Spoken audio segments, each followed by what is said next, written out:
We are here today to talk about end of life discussions, decision making, and conversations. The conversation. Uh, it's about what is said and what is not said, and how do we navigate through that period of time that's very difficult for our patients and or their family members. It's a personal, private conversation um, with the patient, and it can make all the difference in how they're feeling. Just today, I was speaking with some coworkers that we're caring for a patient that is a 40-year-old woman with leukemia that got some bad news. Her leukemia, we've treated twice now with chemotherapy, and she is not reaching remission. And my coworkers are having a difficult time speaking with her because of their similarities. They each have small children. They're a little bit younger than she is, but they are having a hard time relating.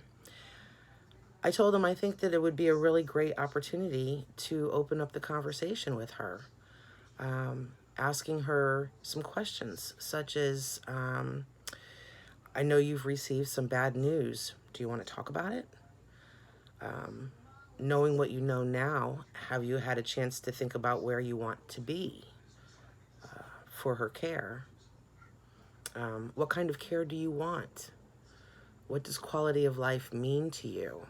Which I think those are very important questions because she does have small children and she does have a husband. Have you thought about some of the things that you want to say to your loved ones? So the ultimate goal of having a conversation with a terminally ill patient is not about our making choices for them, but about them making choices for themselves and then the ability to be able to express that. We must remember that death is a natural part of life. And we as healthcare workers know that and we understand that. But it is difficult, and death has always been taboo. So we have to start to feel comfortable discussing death as it gets closer to that time. These conversations require intimacy, and they make us vulnerable, and they make us evaluate our own feelings and our own values as far as what we want and what we desire for ourselves and for our family members. Life expectations, what happens when that changes? We have to bear that in mind. The family perceptions. What does the family feel about this? How are they feeling? Is the patient considering their feelings? Is the family considering the patient's feelings and wishes? One of the important things that we can ask the patient is, how can I care for you? What would you like me to do for you?